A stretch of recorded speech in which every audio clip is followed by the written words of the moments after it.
Eles tomaram imediatamente as armas e mandaram tocar trompas por todo o país, para reunir os de sua nação. Os oficiais de Eglon permaneceram muito tempo sem nada desconfiar. Mas quando viram cair a tarde, o temor de que lhe houvesse acontecido alguma coisa impeliu-os a entrar no quarto, onde o encontraram morto.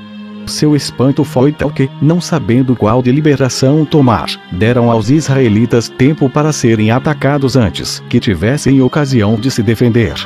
Os israelitas mataram uma parte deles, e o resto, num total de mais ou menos 10.000, salvou-se fugindo para o seu país. Mas os israelitas, que haviam ocupado as passagens do Jordão, mataram-nos pelo caminho, principalmente no lugar das sentinelas, de sorte que não se salvou um sequer. Os hebreus, uma vez livres da servidão dos moabitas, escolheram unanimemente Eude para seu chefe soberano, considerando que deviam a ele a sua liberdade. Era um homem de grande mérito e digno de muitos elogios. Desempenhou o cargo durante 80 anos. Sangar, filho de Anate, sucedeu e morreu antes que terminasse o ano. Capítulo 6. Jabim, rei dos cananeus, subjuga os israelitas. Débora e Baraque libertam-nos. 202. Juízes 4.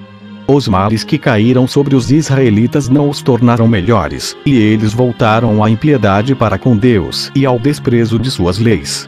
Assim, depois de libertos do jugo dos moabitas, foram vencidos e dominados por Jabim, rei dos cananeus. Ele tinha a sua corte na cidade de Azor, situada sobre o lago de Samachon, e mantinha ordinariamente 300.000 homens de infantaria, 10.000 cavaleiros e 3.000 carros. Sísera, general do exército, desfrutava grande favor junto dele porque vencerá os israelitas em vários combates, e o rei devia principalmente à liderança e ao valor desse homem e o fato de tê-los como tributários. 20 anos passaram os israelitas em tão dura servidão que não houve mal que não tivessem sofrido. Deus o permitiu para castigar o orgulho e a ingratidão deles. Mas ao fim desse tempo eles reconheceram que o desprezo às santas leis era a causa de toda aquela infelicidade. Dirigiram-se a uma profetisa de nome Débora, que em hebreu significa abelha, e pediram-lhe que dissesse a Deus para ter compaixão deles e de seus sofrimentos. Ela rogou-lhe em seu favor, e a sua oração foi ouvida. Ele prometeu libertá-lo sob o comando de Baraque, relâmpago, em nossa língua, que era da tribo de Naftali. Débora, depois desse oráculo, ordenou a Baraque que reunisse 10.000 homens e atacasse os inimigos, sendo suficiente esse pequeno número, pois Deus prometia-lhes a vitória. Baraque respondeu-lhe que não podia aceitar o cargo se ela não tomasse, com ele, o comando do exército.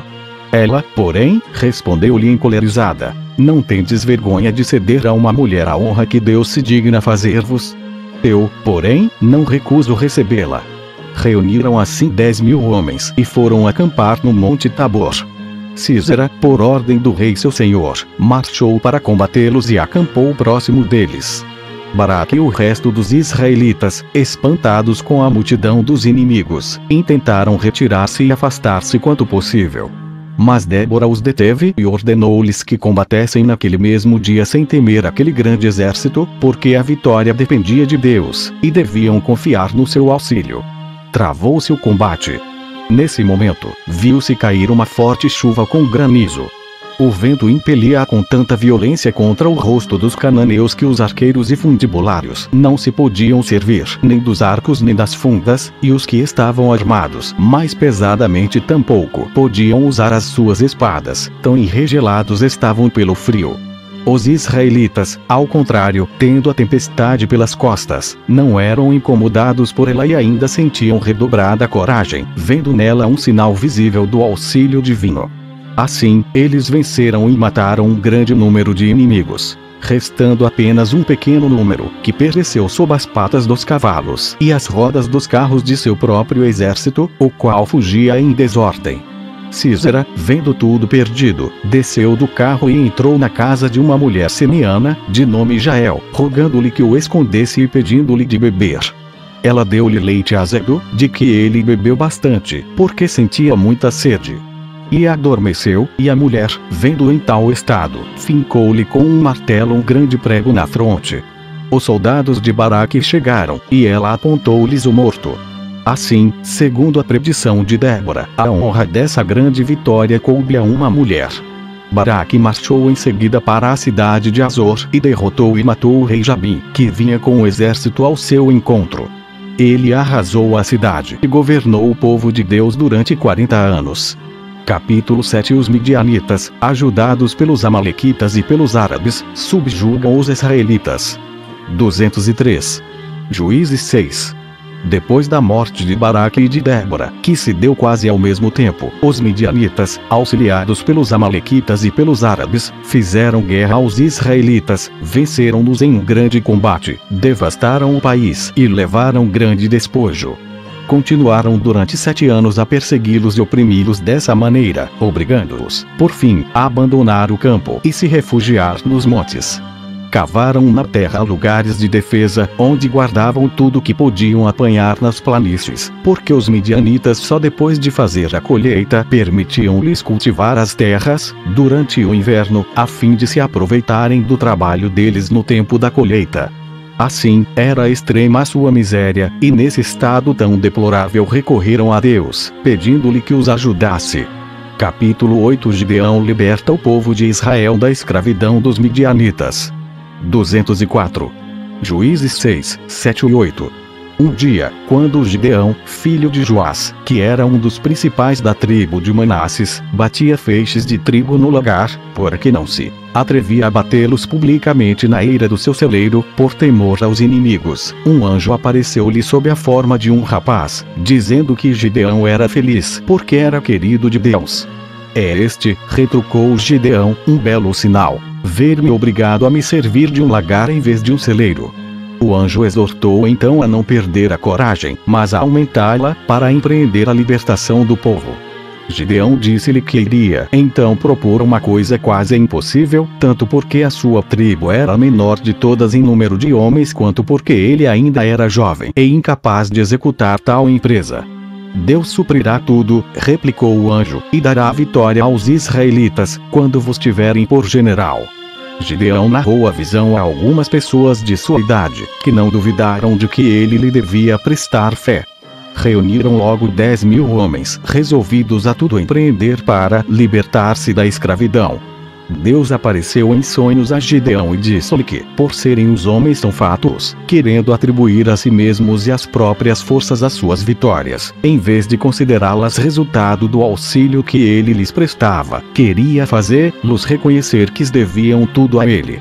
E assim, ordenou-lhe que levasse o exército à margem do Jordão no momento do calor mais forte do dia e só considerasse valorosos os que se abaixassem para beber comodamente e que considerasse covardes os que bebessem a água apressadamente, pois seria um sinal do medo que sentiam do inimigo.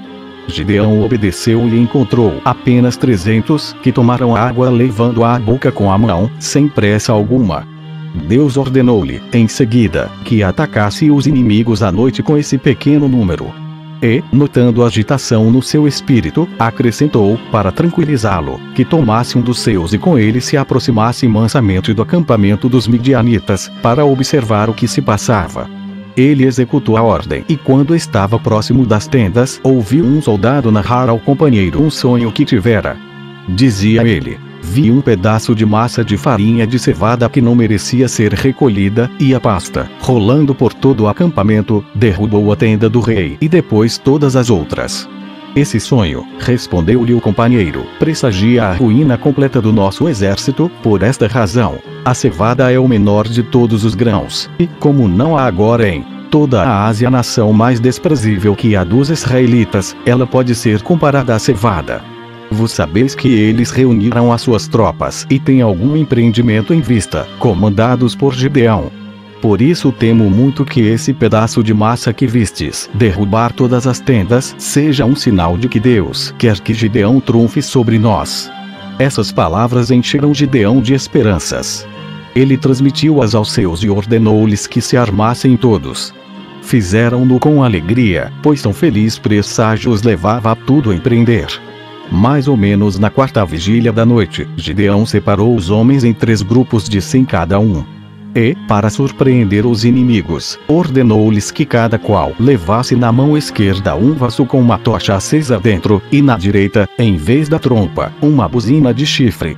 O acampamento dos inimigos era muito extenso, por causa dos camelos, e, embora as tropas fossem separadas por nação, achavam-se encerradas no mesmo recinto. Quando os israelitas se aproximaram, segundo a ordem de Gideão, fizeram soar todos ao mesmo tempo as buzinas de chifre de carneiro, quebraram os vasos e entraram no acampamento com grandes gritos, de archote na mão, firmemente convictos de que Deus lhes daria a vitória.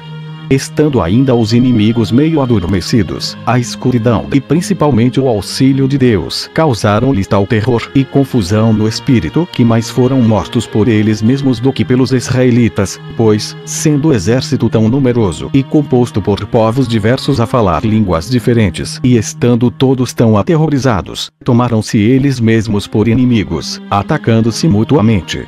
Logo que outros israelitas souberam dessa vitória tão marcante, tomaram armas para perseguir os inimigos e alcançaram-nos em lugares onde as águas que lhes cercavam a passagem os obrigaram a parar. Houve então uma carnificina inaudita. Os reis Oreb e Zeeb estavam entre os mortos. Os reis Zeba e Zalmuna salvaram-se com 18.000 homens somente e foram acampar o mais longe possível dos israelitas.